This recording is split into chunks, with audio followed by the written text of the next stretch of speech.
This episode is brought to you by Sheeta and Nikki. from Real Conversations with Sheeta and Nikki podcast. Creating quality episodes takes plenty of time, energy, and can be quite costly. If you have gained value in our podcast and would like to support us, please consider being a subscriber to our show. By becoming a monthly subscriber, you will have access to all episodes, exclusive content, giveaways, and podcast merchandise. You will even have an opportunity to be shouted out on an upcoming episode. We have goals for our podcast, and to help us achieve those goals, sign up to be a monthly subscriber by clicking the link in our bio and click on the subscribe to our podcast link. Now let's get into today's episode. Hi, everyone. My name is Grace Brown, and I am the owner of Momentum Mindset Mastery, LLC. And you are listening to Real Conversations with Sheeta and Nikki, and I am today's featured guest. Now let's get into it.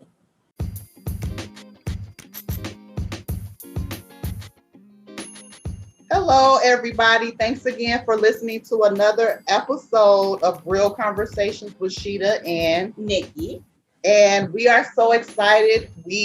On today's episode, we are pleased to have Miss Grace Brown, who is the founder of Momentum Mindset Mastery, LLC.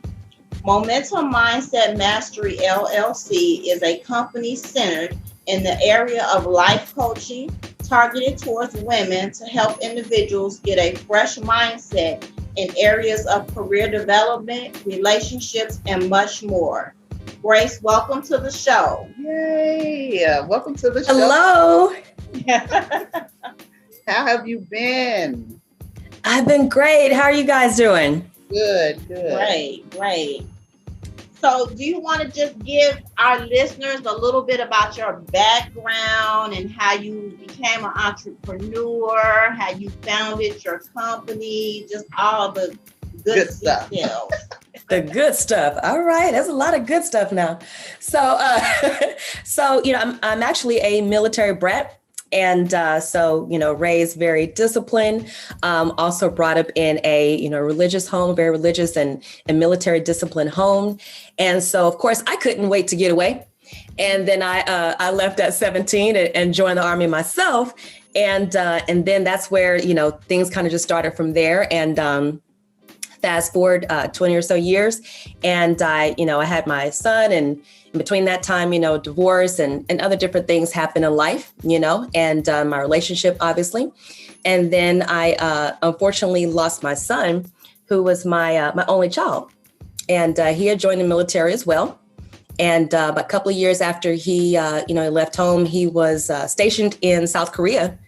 And, being there alone, a young man, just leaving home.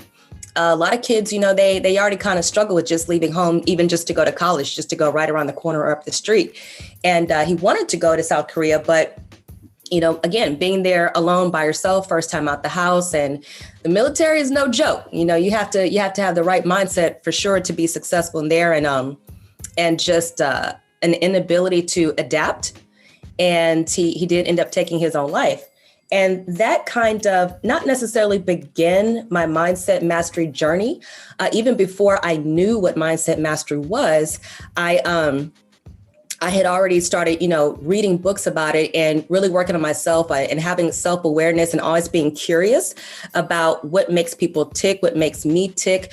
I would even kind of say, when somebody did something I didn't like, I'd say, okay, what was your thought process? Because I'm like, what made you do that? And so I've always been curious about it. And it's funny, even earlier this morning, I saw a post on my personal Facebook page that it was from 2015.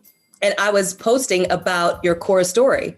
And that's something I literally had just mentioned in a video the other day on my Instagram business page, years later. So I've always, been into this. And but that kind of started that did start my coaching business, because when I finally took my guard down and wanted to speak with a counselor and get some help just to help me sort out my thoughts. Again, that's something I'd already done, but to get maybe a different perspective, someone else that can be that mirror for me.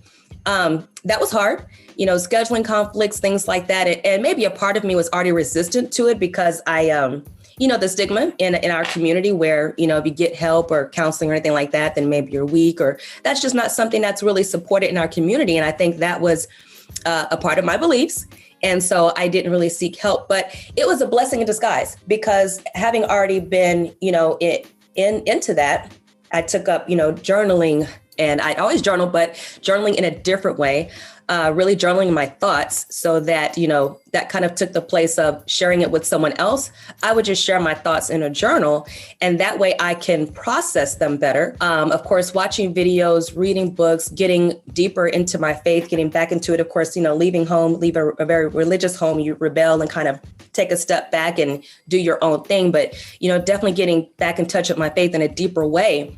And all these different things really helped me set out on the journey of becoming a coach, and looking at the material. And I came across, coaching material and coaching training. I said, you know what, let me coach myself. And it's not something that you just wake up and decide to do, because again, this has been already, years of, into this and reading and self-discovery already.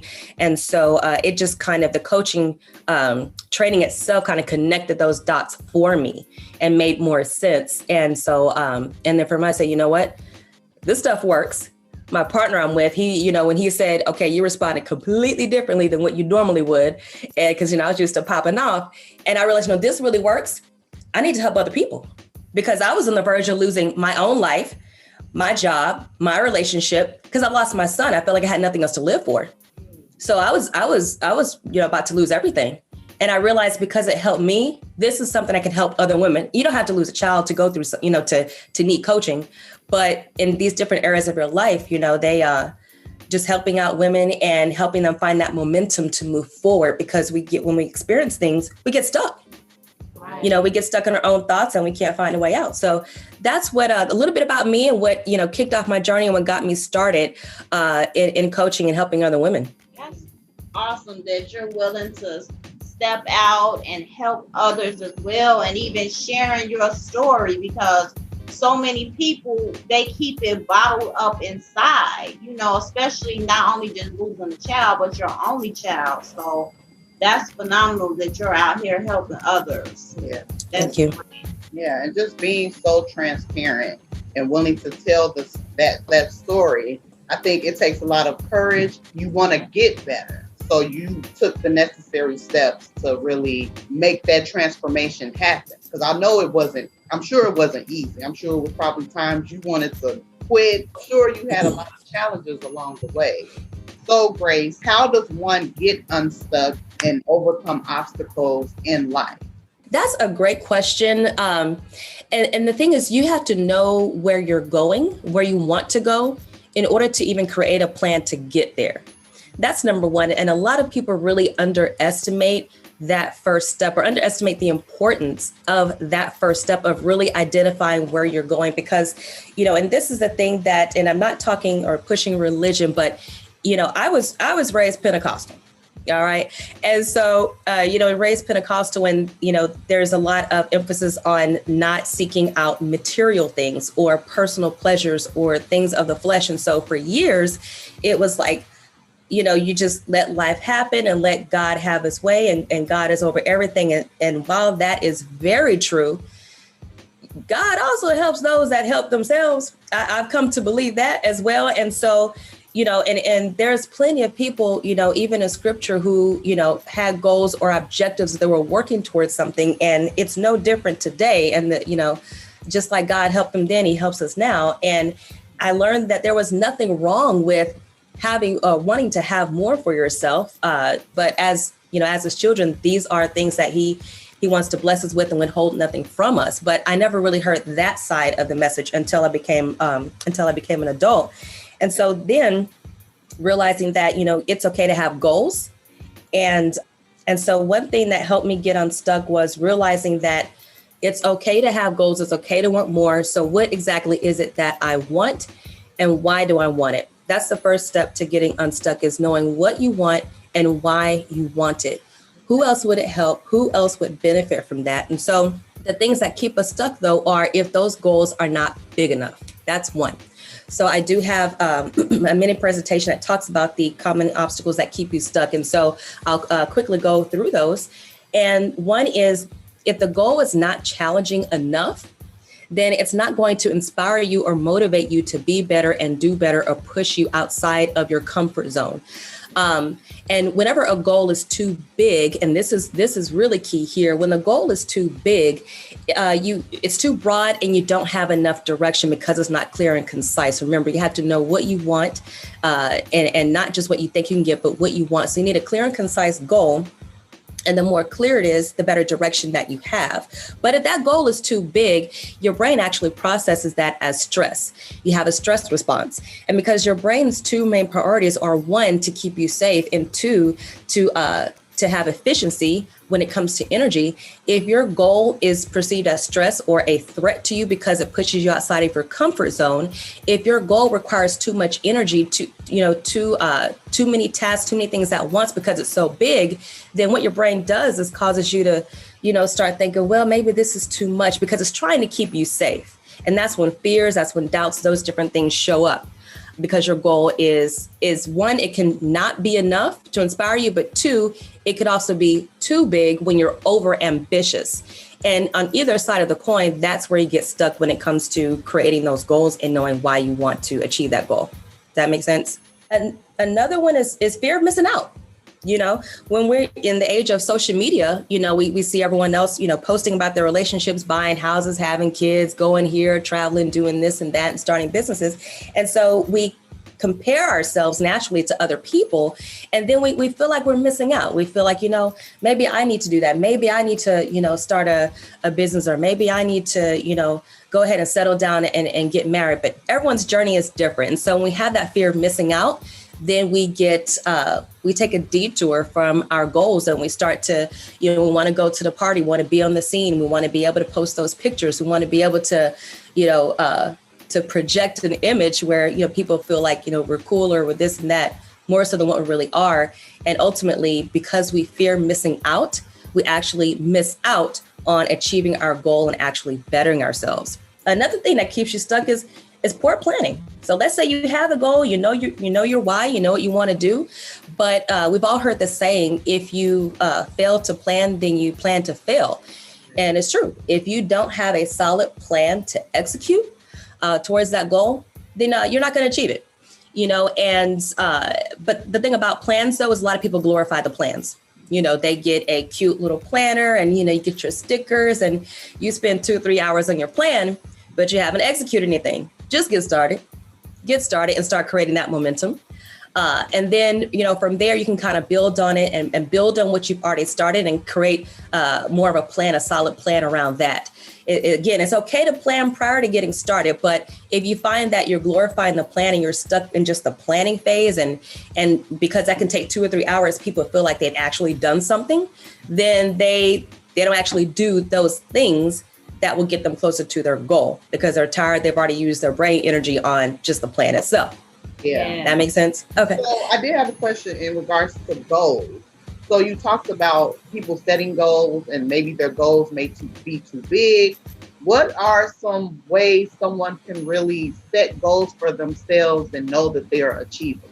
Like, where would they start for someone that maybe isn't used to really setting goals, and they're just going through life? They really haven't had to set goals or set limits on themselves or boundaries. So what are some things that someone could do to really start to set goals that they can achieve? The way to really break it down for some, and I like that you asked that question, because some people really aren't there. It's the first time they haven't really, really ventured out and thought of it that way, right. Is to imagine what it is that you want. Use your imagination. Going back to when you're a kid and you're like, when I grow up, I want to be like, really go back there in a childlike way and imagine what it is that you want. Imagine the life that you want to have. And then and this is something I actually do with my clients, tell me a perfect day in the life of, if everything was great, if you, was the person the woman you want to become, that what do you want to be when you grow up kind of question. And when they do that, I'm like, okay, start writing down everything that you just said. Okay, if this is what you want to do and be, why do you want that? Okay, next, now that's where you can start creating your goals. So you have this vision of what you want to do, what you want to be, how do you see yourself in the future, that who you want to be when you grow up kind of thing. And then as you write it down, those become your goals. So if you know right now that, let's say I am a school teacher, but, eventually I want to, I want to empower a young adult. So right now I'm teaching third grade. I want to empower young adults. I think I can have more impact there, and start visualizing yourself. Well, why do you want that? Why do you want to do that? Because, I remember when I grew up and, I had that one person that was there for me. They helped me get through it. And I think I can have more impact there and help others. Okay, so what does that look like? And then I begin to write down what that would look like, speaking engagements, sponsorships, things like that, different events, going to high schools, putting together groups. Okay, that's what that looks like. Now write that down.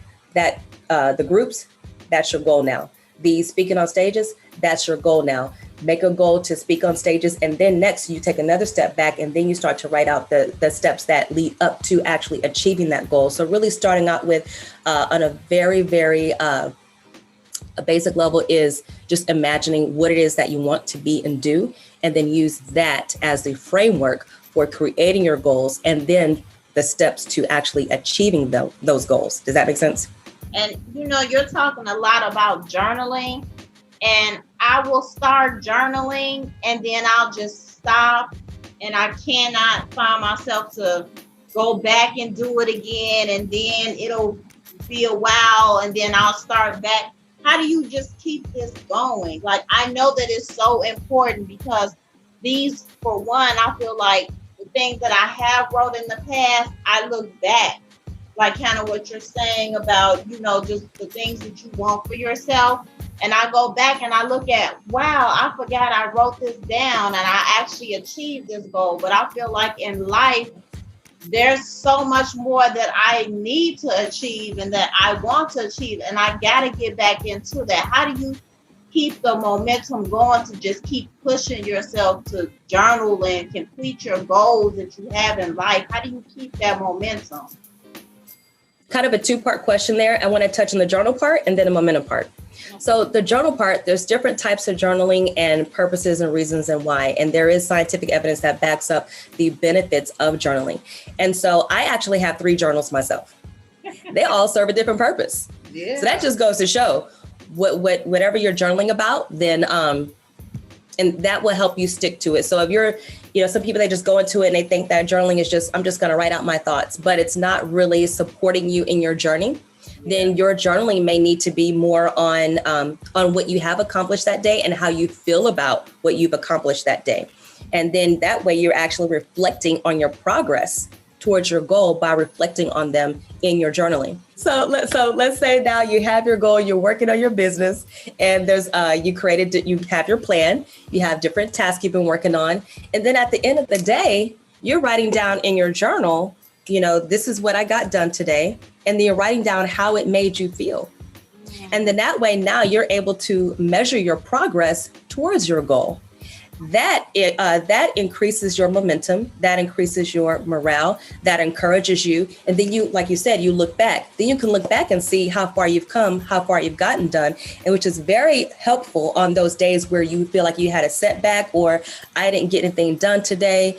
It's that time of month, or the kids aren't acting right. I don't want to do anything. And then you get into a rut. You start to do that downward spiral. You can go back and look and see your progress in your journal that you made so far. And then that helps you get back into it. Yeah. So that could be one thing that could help with somebody who's doing a business, or if somebody who may feel they may have had a loss. It could be a loved one. They could have lost anything, a job or anything like that. It could be gratitude journaling for them. Yeah. And that gratitude journaling where they're grateful for what they have today. And then that can build momentum on an emotional level to get out of that hole, that depression, that loss, but now they're grateful for what they have. And then that helps them get out of that hole. And so you can do gratitude journaling. So there's different reasons for doing journaling that can, 1, you're keeping up with your goals, and 2, building that momentum to continue to move forward and then stick with it, because it creates a dopamine effect. When you see and you're excited, you're like, yeah, I did do that. Or I do have this, and that, it's all these chemicals now in your brain, and you're like, okay, I'm good. And what will happen is your brain will start to crave that. It'll start to crave that feeling, that dopamine effect. And that's what helps you go back to it and stick with it. But initially, it's going to be discipline. You're going to have to choose to stick with it. Right. That you can do that by putting scheduling time in your phone. And that way now you're sticking to a schedule. And then after that, you'll start to crave it. Yeah. I know a lot of people say to start a new routine or to stay in a routine, you have to do it for like 2 weeks, or what did they say? Like 21 days? Yeah. Have you heard that before? Like doing something for 21 days. That's how you stick to that routine or retrain your mind. Is that true, or do you use that at all with your clients? Yes, that is true. And I do use that with my clients. It could be anywhere from 3 weeks to 9 months or so to create a new habit and actually stick with it. Right. And so, yes, I use it. And what I normally do is time that I would normally spend doing something else, I replace that with that new activity. So it's time I already spend, it's time I already block out, but I replace the activity. Then it doesn't become a matter of, oh, I don't have time to do it, I can't stick with it. Because now you're using time that you would normally use elsewhere. You're replacing activity.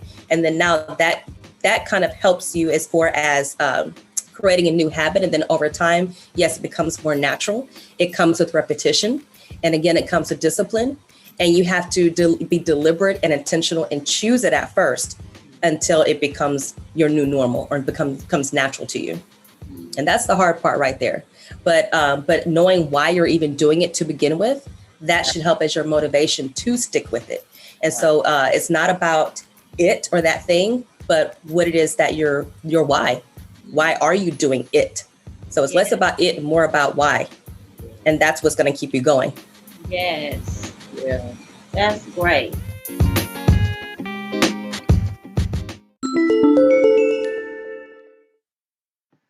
If you haven't heard about Anchor, it's the easiest way to make a podcast. Let me explain. It's free. There's creation tools that allow you to record and edit your podcast right from your phone or computer. Anchor will distribute your podcast for you so it can be heard on Spotify, Apple Podcasts, and many more. You can make money from your podcast with no minimum listenership. It's everything you need to make a podcast in one place. Download the free Anchor app or go to anchor.fm to get started.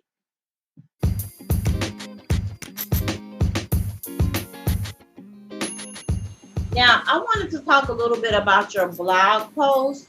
So you have a blog post on self-care. Can you tap in a little bit about that and why self-care is so important?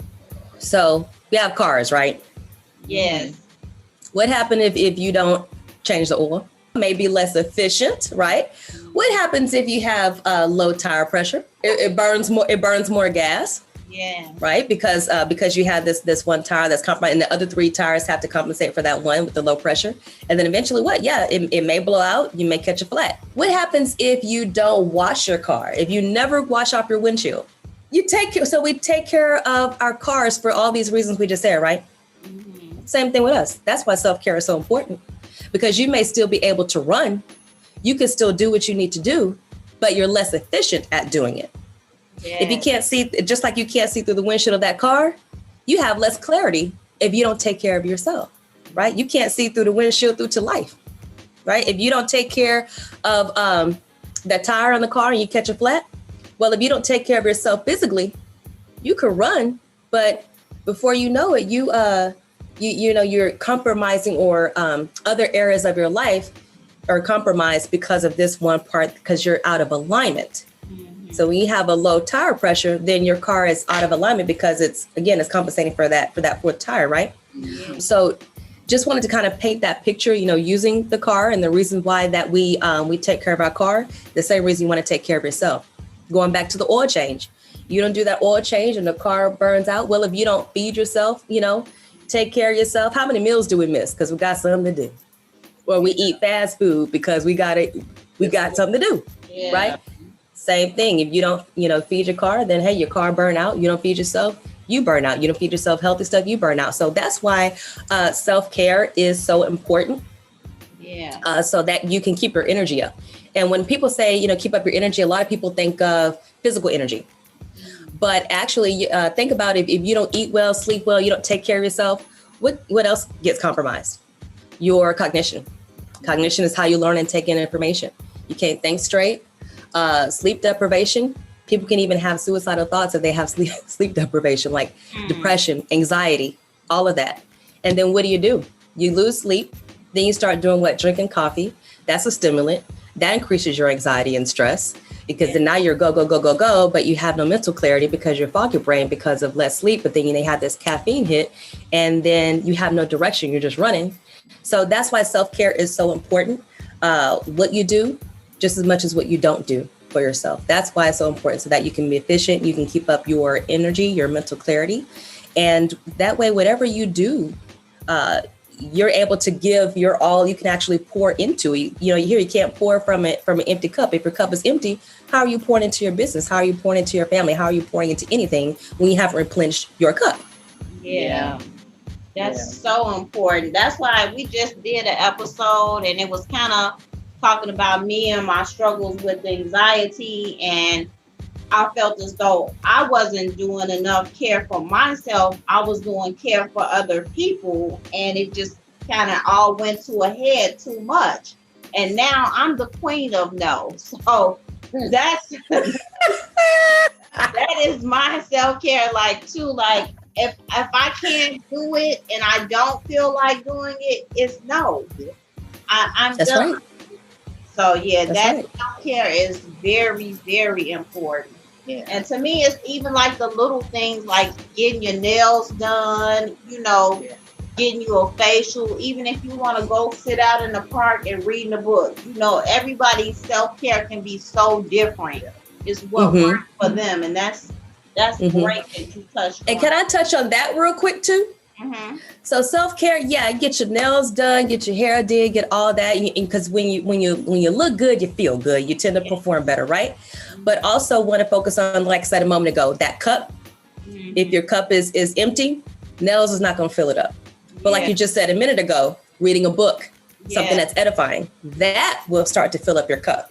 Yeah. Right. And that's also something that stays with you for a longer period of time, because hopefully you're reading a book that you can actually apply to your life. You can implement any tools or strategies that you learned about in the book. And then that has a ripple effect and a positive domino effect in other areas of your life. So that's more beneficial form of self-care as opposed to getting nails done. They're all great. I do them all too. So that's great. But you want to do these other form of edifying self-care as well. And that's what I put a lot of emphasis on for myself and for my clients. Those things that are not just going to feed you now, but they're provide you mental nutrients, if you will, to sustain you for the long haul. Right. Yeah. So a lot of your clients, I know you work with women. So is there an age group of women that you primarily work with? Not even primarily work with like that. That's who comes. That's who knocks on the door. 30s, 50s, 60s. Nobody in the 40s. Nobody my age. Most of them are 50s, 60s. But it's not even about age. Yeah. It's where we are in life. It's what we go through. You can meet a 20-year-old who went through more than a 40-year-old. Yeah. So it's not even about age. It's just where you're at in life, the experiences that you've had. So what are some things a client can look forward to once they sign up to your coaching program? Now, for one, you see how I'm interacting with y'all. This is me with a client. This is me with a client. Sometimes we laughing, we crying, but really digging in there. So first off, I like to get to know them, and definitely ask questions. But first, I like to get to know them and let them talk first, right? Let them get it out, because it teaches me more than just asking questions. Sometimes you may go into coaching and you get very specific questions about yourself, and the person just answer those. But there's a lot of stuff that's left out. I just let my clients talk, and then boom, I learned so much more. What's like, had I asked questions, I would have actually limited the amount of information I could learn about them. And the more I learn about them, the better that I can help the client. Yeah. So that's one, is just really getting to know each other and building that rapport. And the thing about coaching and client relationship, though, is that the coach isn't your friend. It's not your homegirl. Really someone there to help you and provide that guidance. You can have an awesome relationship, but just keeping it in perspective, because what if we treat it like a homegirl relationship? Do you always do what your homegirls say do? You don't. So you have to realize, like she don't even have her life right. But listen to her. I just wanted to vent with her. But with a coach, you're not venting with the coach, right? You actually get into it. You're getting some work done. Yeah. So that's one. They can expect, to build that rapport, definitely set the foundation, and then we get into it. We get some work done. And then from there, really setting goals. Setting goals on what it is that you want to have. And when people think of goals, a lot of times they think of, well, I'm not really working towards having anything. Everyone has a goal. If you just want a better relationship, that's a goal. Yeah. And so it's how we think about goals, right? And really educating them on that. And then getting and working towards that. But really kind of like, have you ever seen where they're getting a jackhammer and busting up the foundation? Yeah. So that's like the first phase. We're busting up that foundation. The next phase is, start to work or start to establish these goals now, because once the foundation is busted up, then that's where you're freer to start really even thinking about, what it is that you want and why you want it. And then you establish those goals, and the rest of the program is to actually work towards them with actionable items. You have homework, because just like a plant, the plant takes in, and I'm a plant mom of 8. The plant takes in light during the day, but the growth is overnight, because overnight you can see a flower, but it's like, oh, wow. Right. And so the growth doesn't happen in the session itself. That's just where the client gets that light. And the growth happens during the week with the homework to support what we've gone over and to help reinforce what we've gone over, to help them think through what we just discussed in a session. But it's kind of it, but that's where they actually grow. And just like when a plant grows, when it's darker at night, it may seem a little dark for the client. It may seem dark because when they're doing your homework and you're reflecting, and that can, for some people, that can be kind of a dark place, because these are things that you hadn't really thought about, but that is where the growth is. A lot of times we spend so much of our life suppressing and covering up things, but, through coaching, it pulls that out of you. It roots it up out. And that can be a lot for someone, because you're so used to judging yourself so harshly. Yeah. And so I help through that process. I let clients know, text me first if you need a minute, and then and I'll get on the phone with you during the week to help you through that homework and through that process, because these would be new emotions that would show up. And then and the transformation begins to happen, though. That's what the transformation is. I mean, think about when you get your hair done. Usually it looks messier before it looks better, right? Yeah, that's true. Same thing with the coaching process. It looks a little messier before it gets better, but it has to get messy first. It has to get messy first. Yeah. And again, that's where the transformation is, and that breakthrough. And when they have that breakthrough and I can see their eyes light up, and I'm starting to get chills now just talking about it.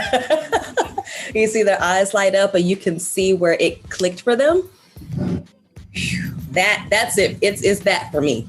It's that click for me. Yes. So that's what they can expect. Just really getting in there. I challenge.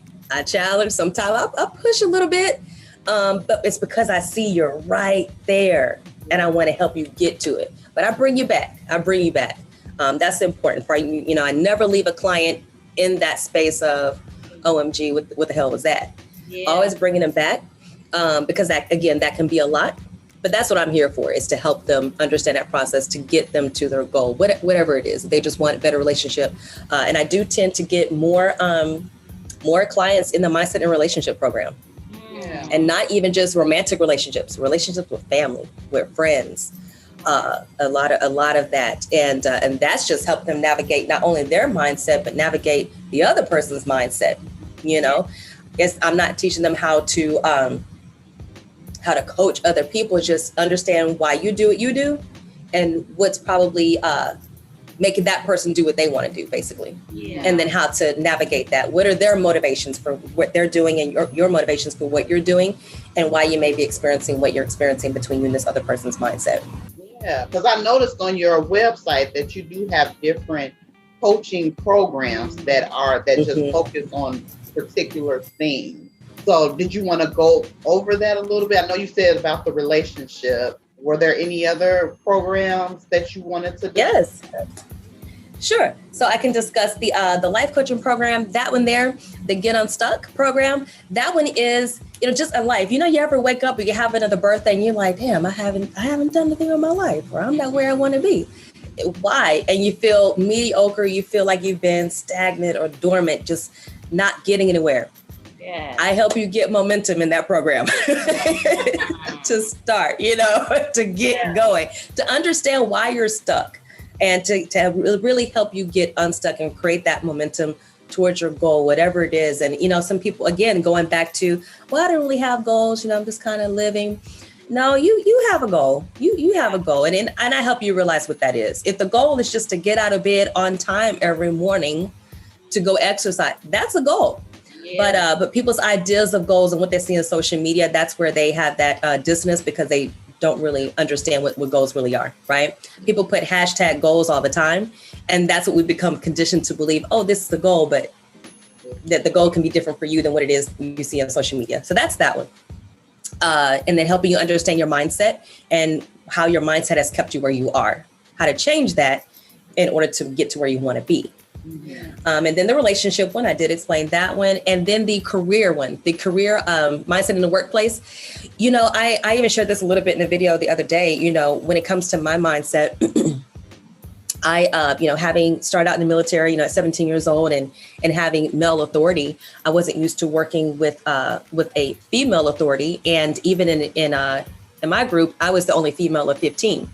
And I was in signals, so working with computers and radios, all things communication basically. So I was the only female, and so and I got into the civilian world, and again, that was when I was very young. So that's where you learn everything when you're young. And then as I got older, and I realized I just really clashed a lot with female bosses, and I'm like, oh, they don't like me. One, as I shared recently on Instagram, one is because I still had like resentment towards my mom, just being a mom. And then two, I wasn't used to working with the female authorities. So you put that together, and that was a recipe for disaster. Job hop. And then I realized, no, after the inner work, that's me. That's me. It's not them, it's me. Now some bosses, they may have some issues, but again, it comes back to your mindset and how you feel about what's happening, how you process that, how you respond to it. There's always a way to work with, no matter who or what it is, no matter the situation. And so that's what that program is about, is getting past those things, your mindset that's holding you back in work, where, you can't get that promotion or you can't excel because something like, I don't get along with female bosses, is holding you back and keeping you stuck. So working through that in order to excel in your career. Because once I got past all that, I finally held a job for longer than a year and a half.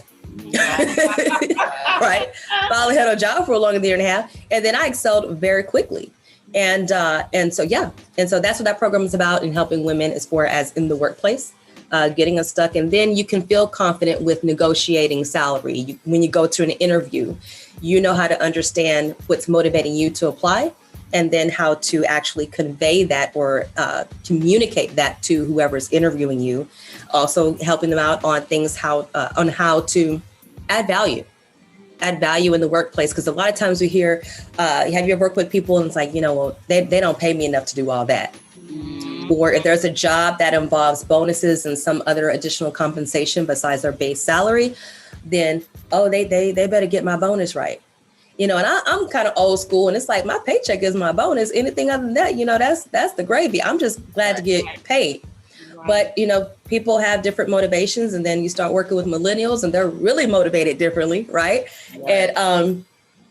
And so working through that as well, to where you understand how to just add value. And when your boss or whomever values you, that's where your compensation comes in. You want to serve first. You want to actually be, you want to be worth what you're expecting to get paid. Yes.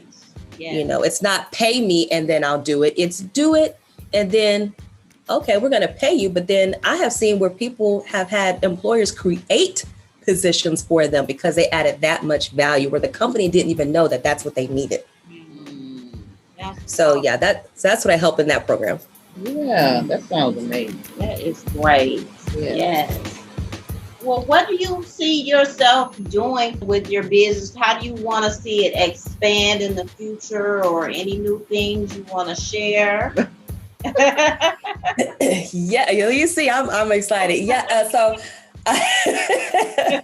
for me, oh man, again, I do actually want to start doing scholarships and sponsorships with my business myself, and to help other women. They may not necessarily. I mean, you can always use coaching, right?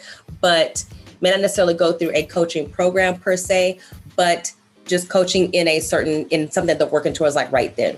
Not maybe a full overhaul. They've done the work. They just need that little bit of a nudge. So kind of creating a program eventually where it's like a mentorship, where somebody has like that ongoing type of assistance to work on something very specific that they're working on. If it is preparing for an interview, if it is, hey, I'm about to get married in a month, can I get like a little help here and there? So something like a mentorship. Mm-hmm. Okay. So that's one thing I want to work on. And then eventually have a Momentum Coaching Institute. So, wow. Yeah. And get other coaches coaching. Yeah. That's great. Are there any certifications or anything that you need for someone that is interested in being a coach and doing what you're doing?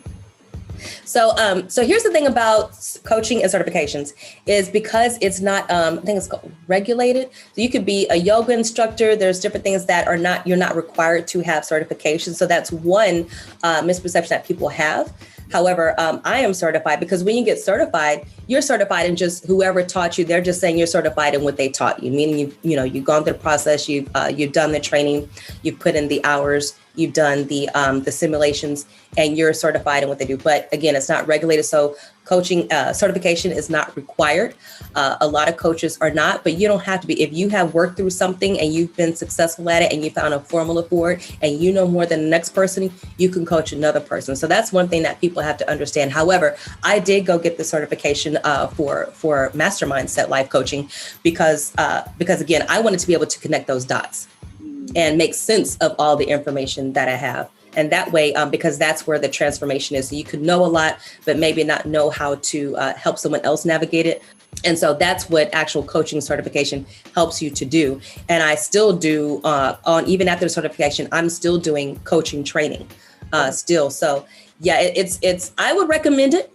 And I hope I'm answering your question. I could recommend it. Anyone can coach, but I would recommend actually getting a certification or some type of coaching training, even if it's not a certification associated with it, just so that it helps you to, better articulate and walk somebody else through a very specific process. Yeah, that's so important.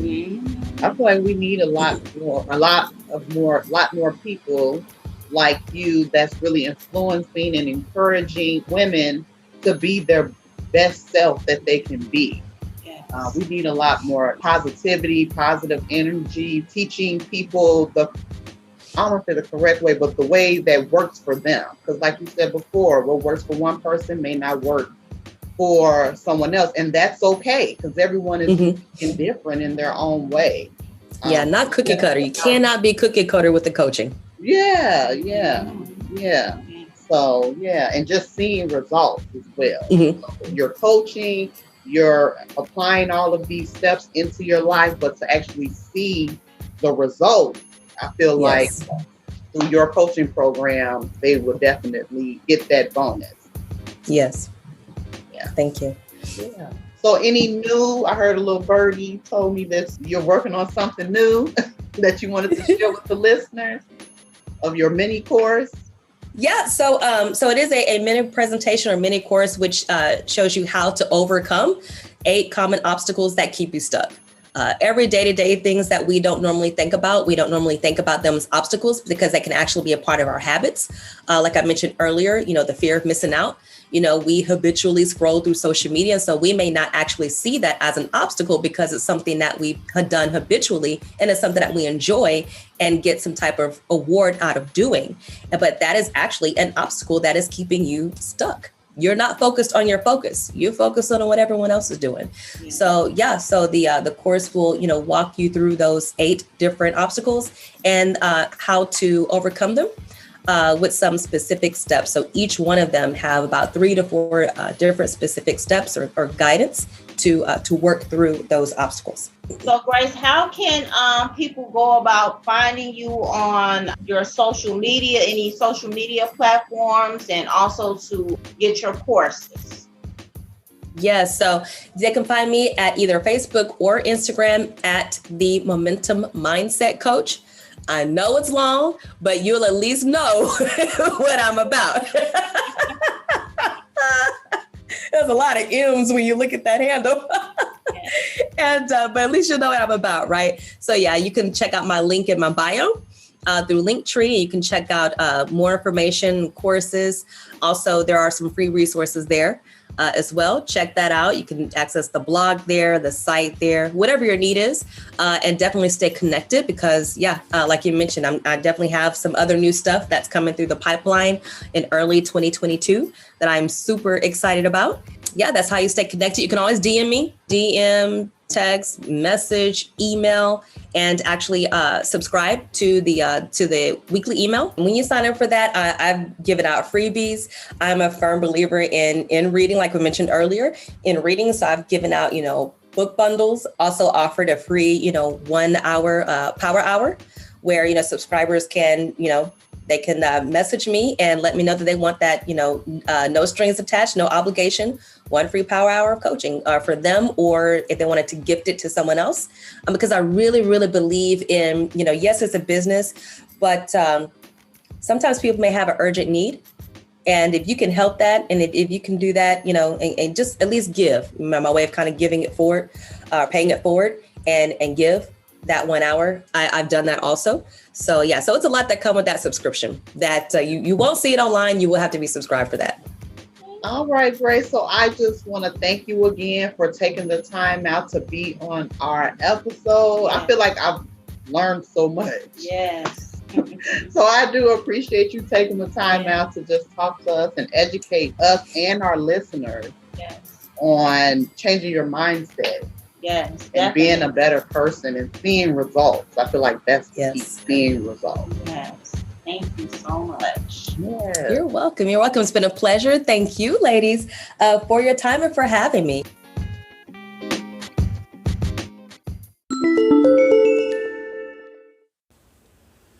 Hi, everyone. This is Nikki and Sheeta from Real Conversations with Sheeta and Nikki.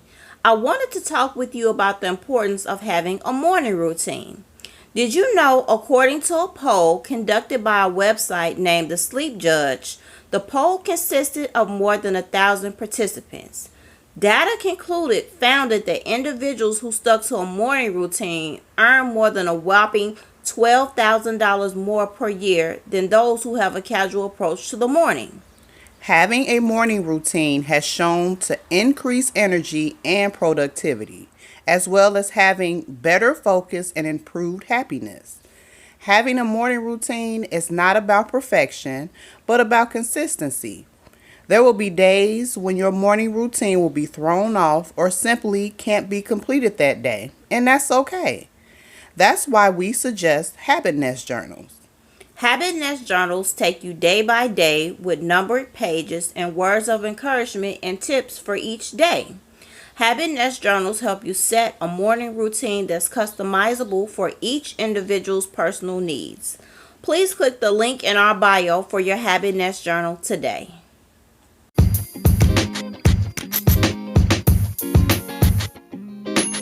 We wanted to close out today's episode with a takeaway. That is, you are never too old to set another goal or to dream a new dream. And that is by C.S. Lewis. So we just want to thank our listeners once again for the positive support and the feedback that we've been getting. And we also want to thank our featured guest today, Miss Grace Brown, for all the positive content that she shared on today's episode. We truly appreciate her. And we also want to shout out a small business. The small business we are shouting out today is J Butters. J Butters is a natural skincare line, chemical-free for sensitive skin. He sells whipped butters, beard butters, bath, and body oils. Make sure you follow him at jbutters on Instagram. If you want to be featured on our upcoming episode, please email us or contact us on Instagram at realconversations21 or email us at realconversations21@gmail.com. And just to let you all know, make sure you follow us on YouTube. We are on YouTube now at Real Conversations with Sheeta and Nikki podcast. Make sure you like, comment, and subscribe over there. And as a bonus, you'll be able to listen to new episodes that are coming out 2 days before they drop on Spotify, iHeart, and the many other platforms that we are on. Yes. So thanks again, everyone, for listening to another episode of Real Conversations with Sheeta and Nikki.